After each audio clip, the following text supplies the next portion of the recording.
Hi, welcome to Simply Scuba.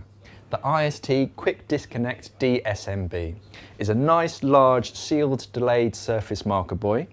This one features an overpressure valve to let out any excess air as it's ascending to the surface and for quick deflation when you're trying to put it away. This one also features a quick inflation nozzle, which is the same as on your BCD. So you can just disconnect your low pressure quick disconnect hose, fit it onto this and it'll inflate it in seconds. Down at the bottom has a plastic D-ring for attaching to your reel or spool and an elasticated bungee cord so that you can tie it up when you're not using it.